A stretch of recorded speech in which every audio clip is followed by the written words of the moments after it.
My name's Devin Williams and this is my photography channel. Let's talk about ISO. Let's do this!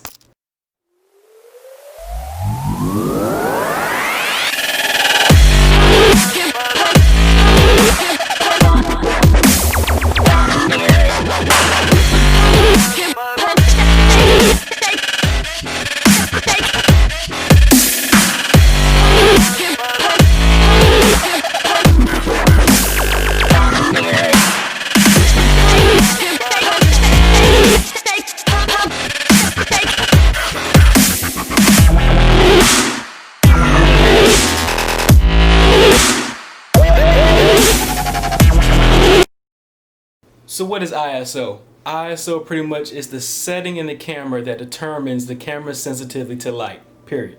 That's all it is. Well, I guess that's it. Enjoy. Okay, so what is ISO?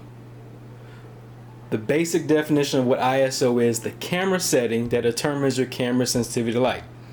There's pretty much no simpler way to really judge. It's pretty much how sensitive is your camera going to be to lights, situations where there's a lot of light and situations where there's no light, like in bright daylight or at nighttime. It's pretty much the simplest way to do it. Now, here's a fun fact that people usually want to know, and then when they find out, they realize they really didn't need to know that.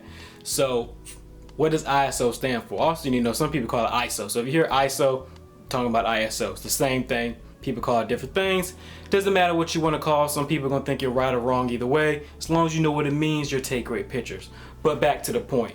What does ISO stand for? It stands for the International Organization of Standardization. It's pretty much a group of people that come up with the standardization of light and film.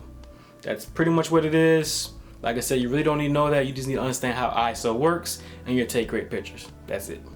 So now that we got that out of the way, let's break it down.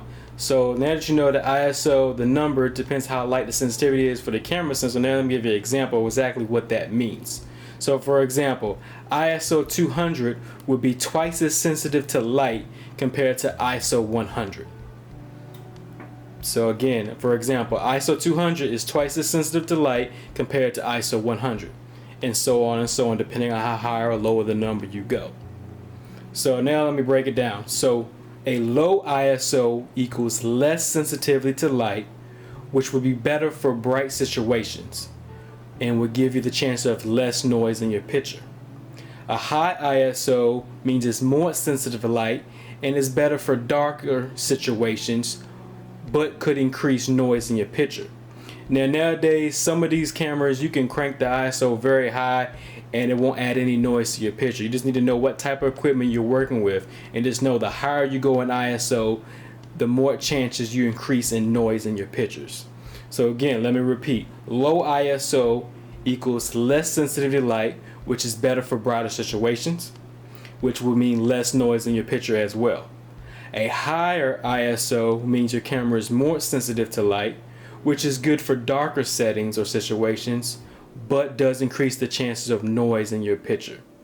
So again, every camera is different. You need to know your camera. You need to if you don't know your camera, you need to go out there and practice and take some pictures in the same settings with high and low and kind of see, do you see noise, do you not see noise, and then you understand how high you can really push your camera in ISO and how low you can push it.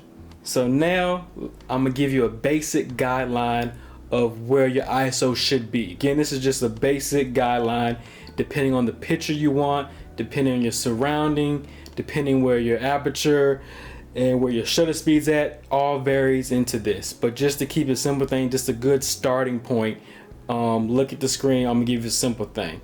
So for a bright day, very sunny outside, you probably want your ISO somewhere between 100 and 200. Now if you're doing something indoors or you're outdoors and there's some shade, some overcast, maybe you only need, in the lights, less ambient light, you probably want it between an ISO 200 to 400. Now say you're indoors with low light or it's night with and you have no flash, you probably want to increase the ISO to 400 to 800. Now if you're in a situation where you're extreme low light and you have no flash, you want to increase your ISO to 1600 to 3200 or higher depending on your camera.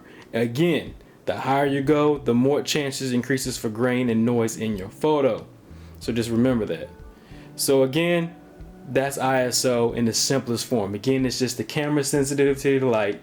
ISO stands for the International Organization for Standardization, and pretty much it just tells you, you know, when to use it for brighter situations or darker situations. Again, if you do it low, you're pretty much safe with noise. If you do a high ISO, just know you increase your chance for noise in your picture. And that's pretty much it. That's ISO in the simplest